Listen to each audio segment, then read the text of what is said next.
Welcome to Independent Spotlight, where we highlight cool things happening around our community.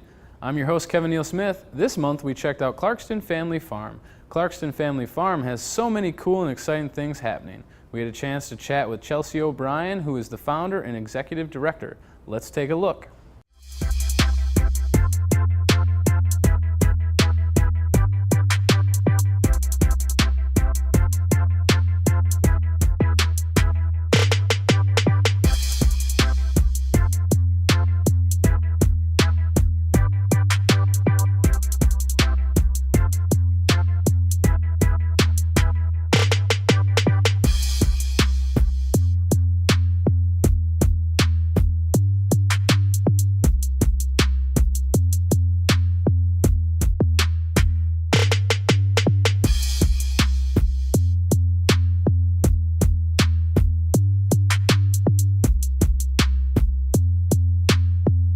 So here we are at the Clarkson Family Farm. I am with Chelsea. Thanks for inviting us over today. No problem. So tell me a little bit about the Clarkson Family Farm. Like, what do you guys do here, and how did it start? All right. Well, I love that we're videotaping this now with the kids in the background, because the Clarkson Family Farm is all about kids.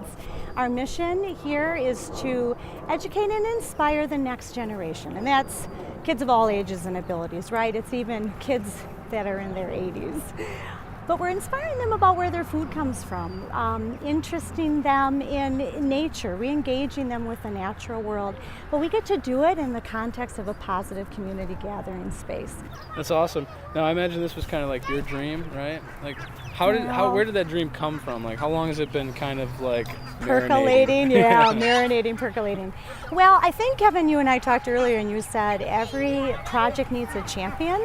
And I'll own that. I definitely feel like I've been able to champion this project, but it definitely has been something that I've done with a lot of like-minded people, educators, administrators, gardeners, that all feel the same, that we want kids to be outside more. We know that healthy kids play outside. We know that smart kids spend time outside. We know that happy kids spend time in nature. It was so fun today. We had our nature classes out here, and I got to plant a little bit in our giving tree orchard. And I had a moment where I just sat back and I watched some of these little 5-year-olds chasing butterflies, on their way over to give to the farm and to watch the things that they plant grow. So yeah, this has been a dream of mine. I'm an educator, but I grew up on a farm. And the more that I worked with kids in traditional schools,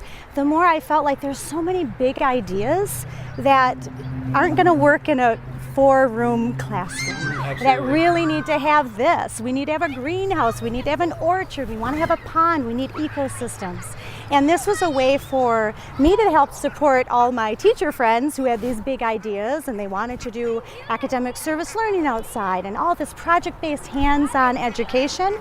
This is a space to do that. So I love that it's a collaboration. It definitely has been a dream, and a dream come true. That's awesome. Now, you mentioned the garden, the orchard, the pond. Do you have any other spaces? Are those the 3 main spaces? Yeah, okay. So the way I kind of talk about the evolution of the Clarkson Family Farm has been twofold. We have our space creation.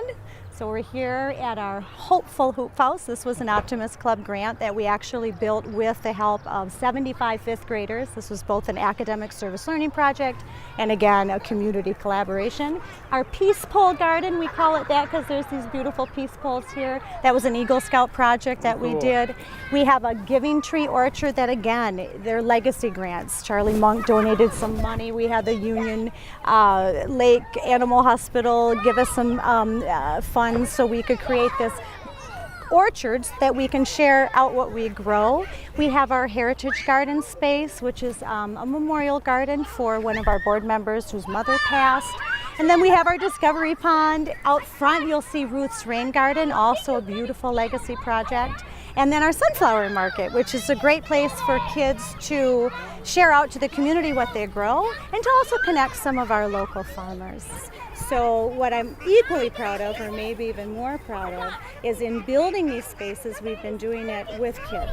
So if we're learning about how to assess volume, well, let's come on out, let's build some compost bins, right? Yeah. Let's see how much soil we need to have in our raised beds. Let's work with Cal Bordine, who donated a lot of soil to our project, and let's find out how much we actually need in those, and we're going to use our math skills for that.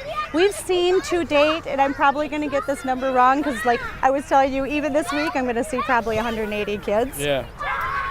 Probably close to 2,300 in the last year. That is cool. And I'm just absolutely loving it. All of Clarkson Elementary School is coming out at the end of May, so it's another 400 kids that we get to engage with the natural world. Cedar Crest and Everest Academy have both been out. We worked with scouting groups. So this has just been a little bit of magic for a lot of different kids. Oh, I'm excited too. Scamp gets to come out this summer. Oh, sweet. Yeah. That's really cool. And with our nature classes, we're also working with our level 4 kids. So I find that a space like this certainly exemplifies best practices in teaching for everybody, but it's especially lovely and supportive of the kids that maybe don't quite fit into the mold, right? They're sitting on their hands because they want to move. Well, you come out to the farm, it's all move and do. That's how we teach. Yeah. Now, you clearly have a lot going on at this time of the year. Do you have programs all year round? Do you have winter programs? Yeah, absolutely. One of the things I talked with our Optimist Club about very early on, when this was just an idea, like that little, spark, right, is I would love to have a greenhouse. Because we're in Michigan. Yep. I lived in California for a while, so I went through this whole evolution of, oh my gosh, it's February and I just want to see some green. I want to be growing things. With a greenhouse, we can program all year round. This was a long, cold winter, so we didn't do a lot in January, but we had wreath making workshops and we had composting workshops, and we did a lot in our greenhouse. We did a lot in our sunflower market, and we are doing more in our green room, which is another space that we're working on hopefully this summer, which will be an interior classroom where we can actually have grow lights and we can do some hydroponic stuff with the kids. So. Well, it's great. Obviously, this is an amazing place. Thank you. I really hope everyone can come out and check it out at some point. I wish you the best of luck. Thanks for having us over. I appreciate it. And yeah. good luck with all of your expansion and all your ideas. Well, you make your own luck partly, right? Yeah. But I do feel very blessed that we found ourselves in the type of community that said, yeah, this is what's best for kids. We're all going to pitch in. Yeah. And we're going to make it happen because Clarkson's like that. Yeah, Clarkson's an amazing place. Yeah, it is. It is. That's Thanks great. again. Well, thanks again. Bye, guys. Come out and see us. Catch any of our shows, you can tune in to Channel 10 or check us out on YouTube under Independence Television. You can also follow us on Facebook under Independence Television to stay up to date with all the things we have happening.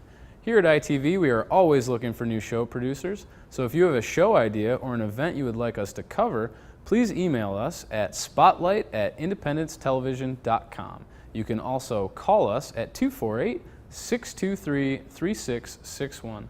Now, before we leave you for the day, we have one last thing. We'd like to share with you our next McLaren Health Minute. We hope you enjoy, and we'll see you next time. We see a lot of sports-related injuries here, everything from twisted ankles to knees to head injuries. And I'd like to talk a couple minutes about concussion. A definition of a concussion nowadays is not necessarily a loss of consciousness, it's just a good blow to the head. So you don't necessarily have to be knocked out to be a concussion. What's really nice is we're seeing a change is that the coaches and the athletic trainers are actually more aware of concussions than they were 10 years ago, and they're actually stricter about it than parents. We get a lot of kids that come in that the coach or the trainer said, hey, you need to go to the hospital and be evaluated, where, to be honest, I don't think the parents would have because it wasn't that big of a deal. So that's really good to see. The problem that we see is with kids is two things, is that 1 + 1 doesn't equal 2. You know, when you're having multiple concussions, it's not adding up as a 1 + 1. There's an acceleration. And as everyone's familiar with the football and the other injuries, you know, the long-term effects. What we see immediately are, you know, more the actual event, but what people need to keep in mind is what they call a post-concussion syndrome. And that can be a week to 2 weeks of short-term memory loss, headaches, nausea, irritability. And what we recommend on that is just like a muscle strain, a brain strain, kind of a brain rest. which for kids nowadays is really hard because that means no video games, no texting, because they're very irritating to the brain.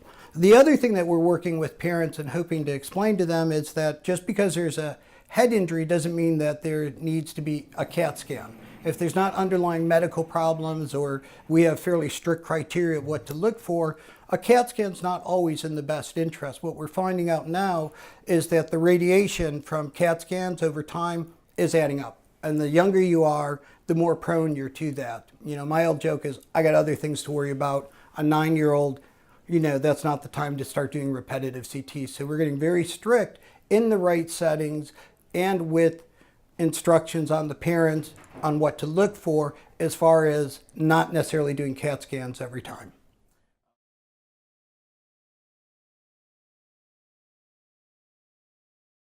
Well, that's a big thing, is they're talking about now in soccer on, the children, on whether they should be allowed to head the ball. Like I said, it doesn't have to be a loss of consciousness. It just has to be a transfer of energy. A soccer ball could do that. Certainly martial arts or MMA, or the kids goofing around in the basement with their friends, is something like that. And that's another area I think that needs to be important, is that you need to let your kids know that, if they're goofing around in the basement, or, they're wrestling or doing the MMA stuff, one of their friends gets hit in the head and they get knocked out, or they get a good blow, let the parents know. This isn't something you're going to get in trouble for. This is something to let the parents know, so they know, because not all head injuries are apparent right away. And we've seen a couple of those where, it's the kids are goofing around or doing something they're not supposed to and are scared to tell their parents.